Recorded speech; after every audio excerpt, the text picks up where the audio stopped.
All right, and welcome to the Davis Download. We are back again this President's Day, and we are ranking our pick for best and worst president. We cannot pick these two on the wall. Got it. U.S. presidents. So I'm going to turn it over to you guys. Yes, not the Davis College presidents, but we're celebrating President's Day, right?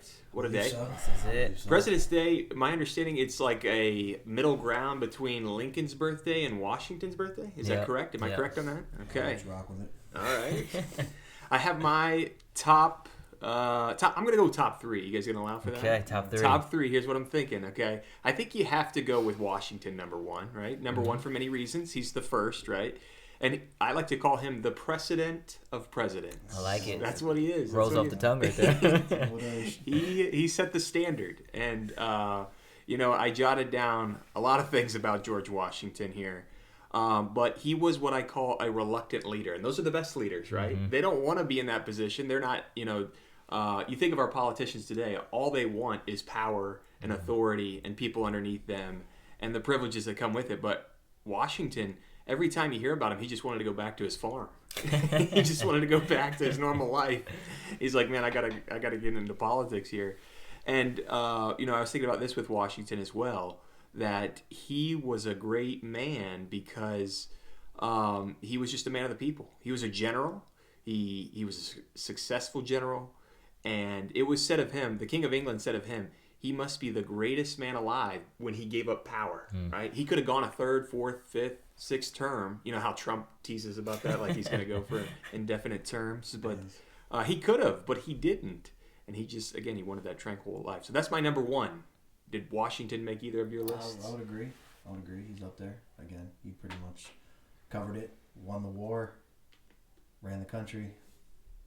He did not make my list. He didn't make your list? No, I only had two. And he wasn't on it. Great guy, I guess. Who could be better than number one? My top? Yeah. Definitely Abraham Lincoln. Okay, number 16? Yep. He's definitely up there. He did a lot keeping the Union together. His push for the abolition of slavery, definitely a big one. So George didn't measure up there with that one. Yeah, true. So definitely Abraham Lincoln there. Was a very moral man. I have... In my devotional time, one of his books is Lincoln's Daily Devotions, and it's really cool to read what he was going through. And as he struggled with a lot. His wife struggled mentally with a lot, and his faith was solid. Now, did he make every great decision? That everything he did was great? No, but Lincoln is definitely far and above, I think. And he didn't have the chance to keep power because that was the end. Yeah. Lincoln's great. I read a great book from him called Lincoln and the Preachers. I forget the exact author, but it showed his relationship with the preachers in his life and how they impacted him and influenced his perspective on slavery. My understanding of Lincoln is that he kind of evolved and grew into this position of abolition. Yep. It wasn't a conviction that he held from the beginning, but by the end we see with the Gettysburg Address that this was something that was in his core belief. This was a man that had grown. And it changed the party for the rest of U.S. history because of him. Yeah, no, he birthed the GOP, the Republican Party. He is the father of the Republican Party. That is a misnomer. Many people think that Abraham Lincoln was a Democrat. He's the first Republican, actually, Republican president in U.S. history. The founder of the GOP, the No Slavery Party. This was what they were founded on. Yep. And he certainly one of the greats. He was in my top three as well. Corey, what are your thoughts on Lincoln? Yeah, I think you guys nailed 1 and 2. You got the first one, and you've got the one to lead it through war. I think, like a war within ourselves. We always hear the country's more divided now than it's ever been. Well, Abraham Lincoln would tend to disagree. Very true. Good point. They'd go to war with itself and literally split up. So just because we have a couple political commentators who disagree very strongly with each other, and we say harsh words on Twitter or X, again, we went to war with each other. So I think Lincoln gets some points for navigating us through that. And again, he didn't really get to kind of see it all the way through and really get to partake in the whole Reconstruction thing because of went to a movie theater. John Wilkes Booth. Yeah. And again, I think it's the way you measure any sort of leader, whether it's president, whether it's the manager at Target. What did you kind of do while you were a leader, and then well, what's kind of the effects after? And again, you talked about George Washington setting the precedent, right? Limited into 2 terms, which is probably outside of all the, I mean, being the general in the Revolutionary War, kind of a big deal. And then on top of that, being like, no, we're going to limit power because we're not just going to turn this into England across the ocean. And then Lincoln, again, being able to be the guy who spearheaded the end of slavery. I think that's a pretty big notch in your belt. So I think Mount Rushmore, those two, that they got at least 50% of it down pat. That's good, and it's fitting we did this on President's Day, right? Yes. In between the birthdays. Very applicable. Very applicable. That So was my 1 and 2. right now we're on pace. I was thinking if Washington is the precedent of presidents, I think Lincoln is the preserver of presidents because there would have been none others beside him, right? I like it. Or it would have been double. Yeah, could have been double with the Confederate States of America. Yeah, that would have been a problem. Lincoln, there was a lot of good things that I was thinking about as you guys were kind of going through your reasons for Lincoln. One of the things, Eli was talking about his wife and his family. I read something that it's in Schweikert's history book, A Patriot's History of the United States, United States History, something like that. Anyway, sorry. It was said that Lincoln's wife told her friends and like her girlfriend's friend community that I'm not marrying Lincoln because he's good looking. I'm marrying him because he's going to be president. She knew. She knew. I hear she told him too not to go to the theater that night. She said, Yes. I don't feel comfortable. Let's just stay in. And he didn't listen. Women's intuition, something to listen to. There is something to that. Yes, listen to your wife. Lincoln's wife and Ulysses S. Grant's wife didn't get along. I did hear that. And they were rivals. And of course, Lincoln and Ulysses S. Grant were BFFs. And they were going to go to the theater that night. Nope. And they had made these plans. And Mary said, if they're going, I'm not going. And I think there was a cancellation there. And there was drama. But I think the Grants had to back out, actually, because Ulysses S. Grant's wife said, if Mary Lincoln's going, I'm not going. So they took off, got out of town. Ulysses S. Grant would have been in that booth. Possibly would have been shot as well by John Wilkes Booth. Listen to his wife, and look at that. Yeah, he became president. He did. He turned out to be number 18, and he was a big part of the Reconstruction era. But anything else we want to add to our greatest, favorite, best? We got Washington. We got Lincoln. Now I have a contender that is not on everyone's list. Okay. But I think he's a great guy. James Garfield. Okay, interesting. Now, he only was president for 6 months before he was assassinated. But he was probably the biggest in terms. So Lincoln started the movement of abolition and things like that. By the time you get to Garfield, I think he's 20 or 21 or something like that. I can't remember. But Garfield actually pushed for civil rights of African Americans, and he actually had Frederick Douglass helped in his cabinet. He had a lot of he was the first president to put African Americans into position of powers, which was different, and this would have helped Reconstruction more than anything because he was doing that. And then he also helped weed out corruption because they were all wheeling and dealing for the top, scamming and all these things before we had laws against it. And he kind of went through, and even in his own party, he met resistance because he was like, we're not doing this anymore. We're going for the moral way to living. Now, unfortunately, he met his early demise, and his vice president took over. Wasn't as moral as he was, but there was definitely a change. And he's basically, when people talk about Garfield, he's the what if president. Like, had he had continued through, what would America be? What would America look like today? Probably drastically different had he continued. Fascinating. It's very fascinating. The third one on my list was Thomas Jefferson. This was my number three best. Thomas Jefferson. Let me give you a few of his accolades, his resume. Of course, he is our author of the Declaration of Independence. I was thinking about these guys. Like, Thomas Jefferson wrote these words. Think of this.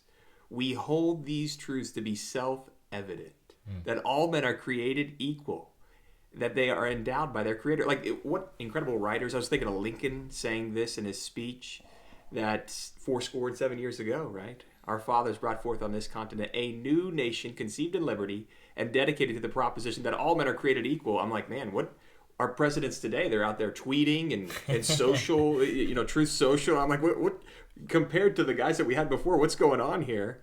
But Thomas Jefferson, yes, he was the author of our Declaration. He shrunk the size of the federal government. He paid off half of the national debt, while also making the largest purchase in U.S. history, the Louisiana Purchase, doubling the size of the United States from the Rocky Mountains all the way to the Mississippi River, which was the cost of this Louisiana Purchase came out to 3 cents an acre. That's incredible. He was great. And then one more kind of fun fact for you guys, and I'll let you comment on Thomas Jefferson here. Thomas Jefferson, he promised his wife on her deathbed that he would never remarry, but allegedly he had a love affair with one of his slaves. That's true. And he possibly had a son with one of these slaves. So that's kind of a fun fact of history there. Yes, I stand with Frederick Douglass on the foundation of this country is amazing, and that we set really high ideals, and most of those guys didn't make the ideal. And to Thomas Jefferson, that's his biggest downfall, owning people, and then she couldn't say no, hey. So that was, I don't know how else to say. So that would be his downfall for me. But yeah, definitely his wording helped to cement him in history. Corey? Yeah, can't say I'm a Thomas Jefferson expert. $2 bill, right? He's the $2 bill. Is he? That's a great question. I haven't seen one in a while. Yeah. So maybe that's why he got the $2 bill. He was almost there. Yeah, I mean, that's definitely not great. But yeah, I mean, Louisiana Purchase, definitely a big, if we're talking just strictly accomplishments, I mean, does morality matter, how good you are of a president? As long as if the policy you implement is good, does your personal life matter in terms of your, obviously it ultimately matters, but in terms of just qualifying presidents, does morals matter? I would like to say yes, but not always. I mean, again, I don't think Trump is the most moral person, but his policies fit and align a lot better than predecessors. So I would say you're never going to find a perfectly moral president. Or perfectly moral anybody. Yeah, anybody, yeah. But just how much does it weigh? Can you be just an absolute sleazebag, but hey, the guy just absolutely boosted the economy and everything was going well, unemployment was Bill down. Clinton? I mean, said it not me. I mean, that's the job. I don't think anybody really looks to the president, especially now anymore, right? I don't think anyone's looking to the president to be like, this is how I should act or carry myself in my everyday life. I think they're just looking, get the cost of eggs down, bro. I think it is I'm just a history nerd. I like history. But I think you find the greatest presidents did have a great sense of morality in their own lives, which projected into the policies that they pushed forward. And I mean, again, none of these guys lived up to the standard perfectly, because only Jesus can do that. But I think, look at Lincoln. His life behind the presidency was one that was moral, not perfect, but moral, and that showed as he was president. Yeah. To that point, I think I would argue probably more were not living up to the moral standard than were. 100%. 46 or 46. Right? Yeah. Because one's 45 and then 47. We actually had another double. Was it Grover Cleveland was a double president? Was it really 40? Oh, I can't remember. Yeah, something like that. But no, Trump's first one was 45. Biden would have been 46, so this is 47. But if we had another double. Yeah, there was another double. So then wouldn't there only actually be 45 presidents? Yeah. Yep. Yeah, okay. Yeah, so I would say most of them were not living up to the moral ideals that they proposed. But okay, let's flip to the opposite side. How about the worst or the least favorite presidents in U.S. history? Again, we're going to have to kind of nerd out here a little bit. Oh, but I think I got the least nerdy one, and maybe it's recency bias, but I mean, how could it not be number 46? How could it not be Joe? I mean, just simply for the fact that it is now so obvious that even people on his side were like, yeah, he just wasn't there. I don't even blame him. Because I don't think he knew what was going. I don't think he knew what he was doing. So I feel more bad for him, but he didn't do anything. He just didn't. Yeah. So I don't know how you could have. I'm sure that's happened once. Isn't there a story about someone got an injury or had a stroke early in the presidency, and their wife pretty much Edith. went to all the meetings. Who was it? Roosevelt towards the end? No, it wasn't Roosevelt. Yeah, what's his name? Edith was his wife. I couldn't tell you. That's gonna kill me. But yeah. So I think again, I mean, it just he couldn't even run for his second term. I mean, think about the debacles under his presidency. I mean, like when we look back, Afghanistan was a travesty. The Chinese spy balloon, like people forget about that. Like they were flying over surveillance things over the mainland of our country. I mean, over military bases. We've seen a lot of awful debate performances, but that one was like to your point though. You're watching, you felt bad for the guy. Like you're like, man, somebody's got to help him. And here's how you know it was so bad that his own party said, "Yeah, we're gonna have this debate," because they knew they couldn't have been that dumb.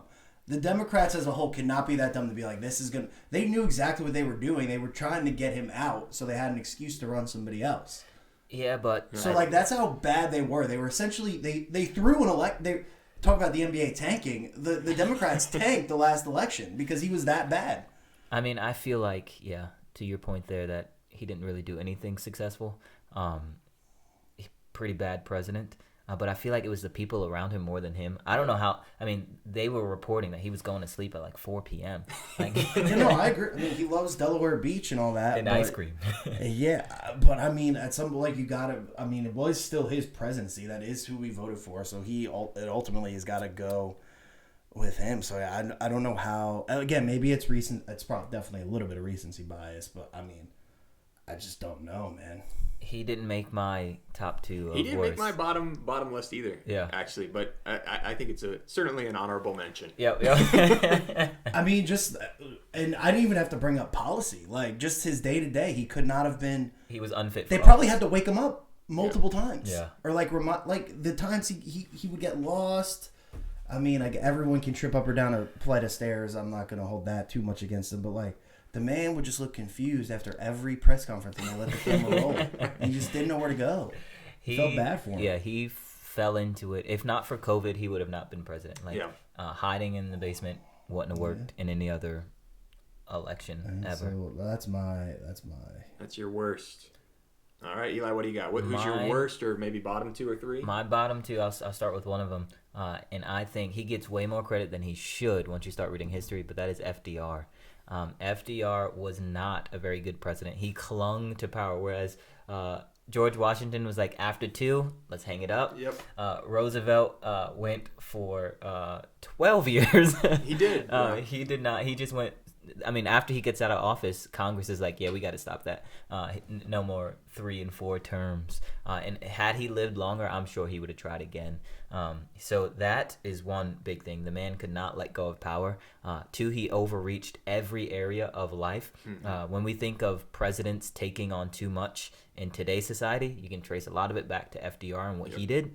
And then the bigger thing is they said that he probably lengthened the Great Depression by something like 8 to 10 years by the policies that he did. So people were literally, eating their pet dog and like dying of starvation because of what he did. Fortunately, he was in a country that had a lot better financial position before that, so we didn't meet the demise of like Germany at the time. But I don't think the bottom of the barrel is, the place you want to be. So FDR is one of the worst for me. Yeah, I would agree. I had him in my bottom list as well. Just the big government was always the solution for FDR.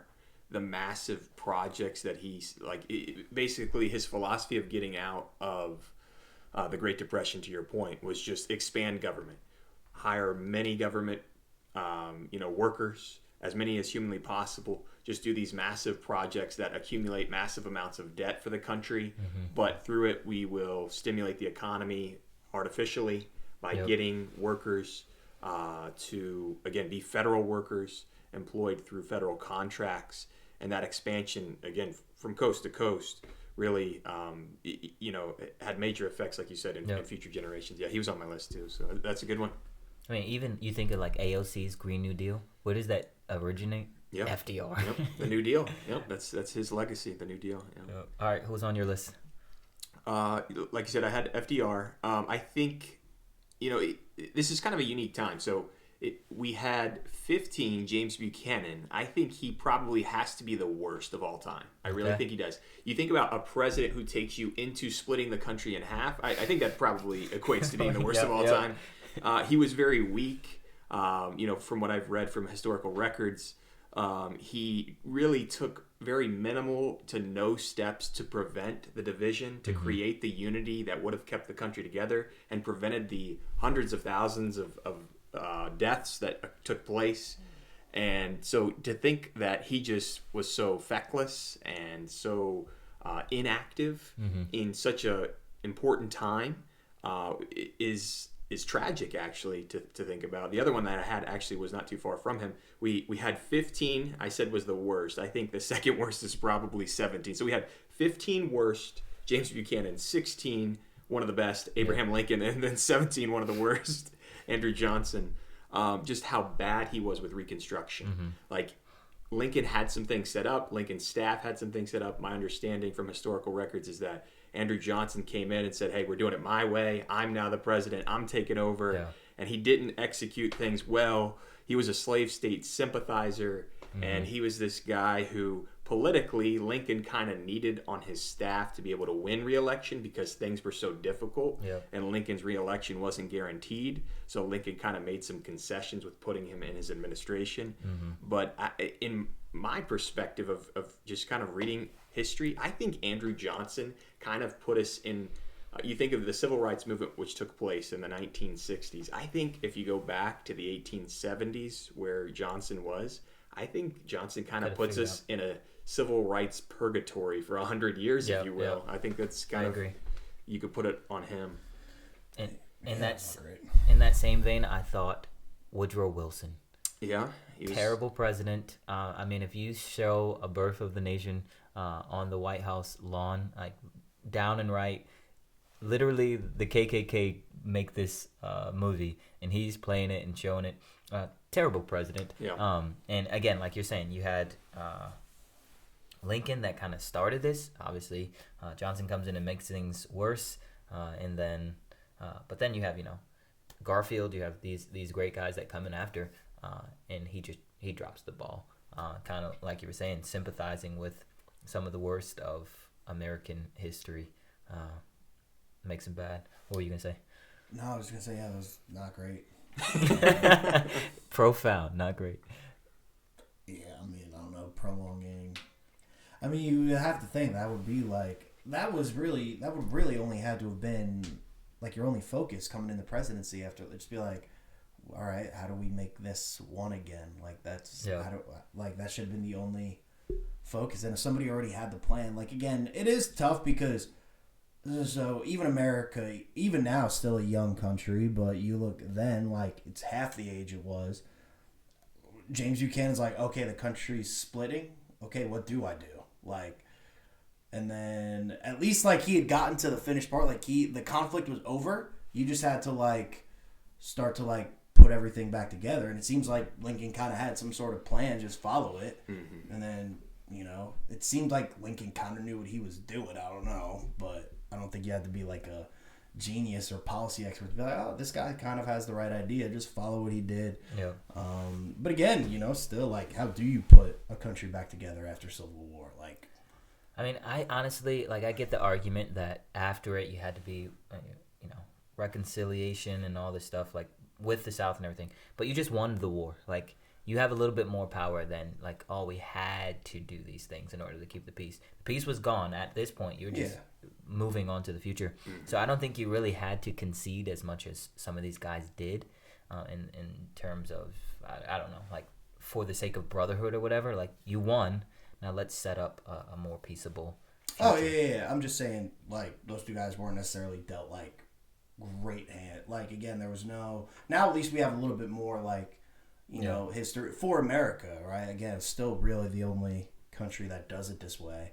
And so you think about the 15th guy. You only have 14 other people looking at before in terms of anything. Again, they still objectively did a bad job. Like, that doesn't excuse the fact that you just did a bad job, just because you're a rookie or whatever. If you played bad, you played bad. You don't get any. Like, you still played bad. Yeah.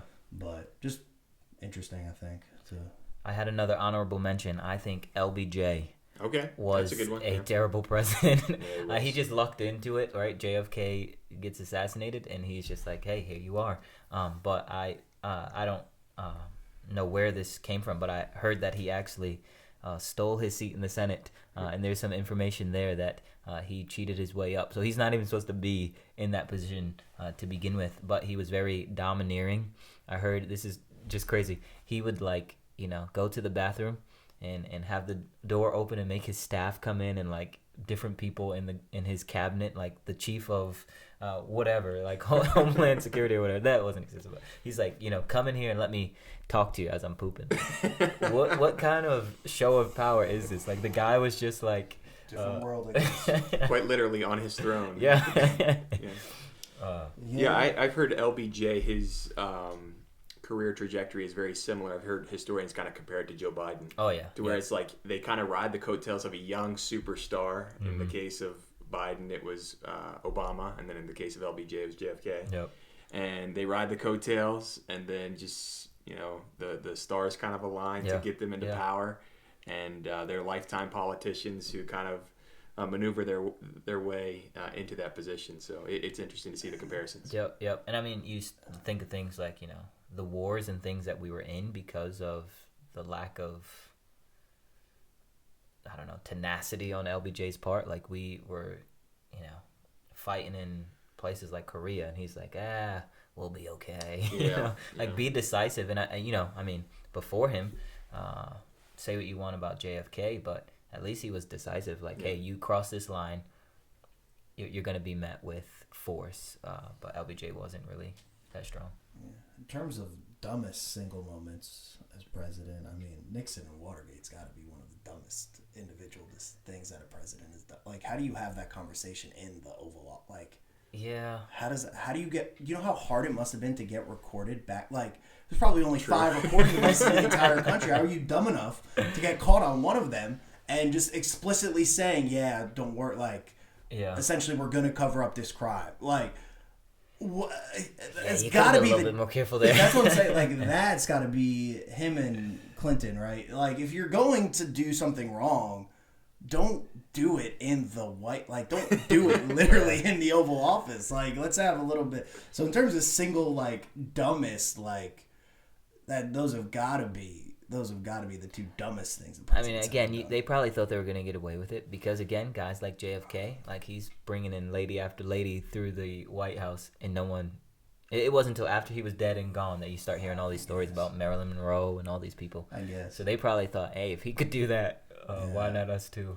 Yeah, I guess more so, like, Nick's just that just baffles me. Like, getting recorded nowadays, it's like anybody could have flipped their phone on and like, okay, I'm almost like I almost just assume that almost every conversation, like 90% of conversations, is going to be recorded or heard some way, whether through your laptop or whatever. But like back then, they're some guys wearing a trench coat like, with a mic sticking out. Like, how did you not think? I just don't. That just doesn't make any sense. But I think that's got to be, from, again, what I know. I'm not a history buff, but it's got to be one of the single dumbest things a president's ever done. Yeah.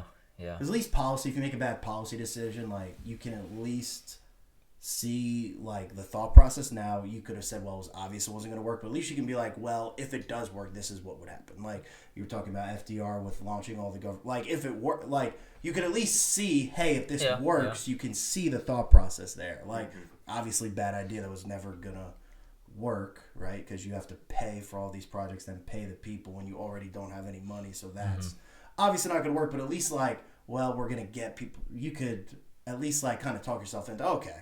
But I mean, that just like, hey, we're going to cover up crimes, and we're going to, like, our meeting place is going to be the Oval. Like, it's got to be the dumbest thing. I mean, it does seem the most secure place in the country. So, like, if you're going to try to cover something, why not there?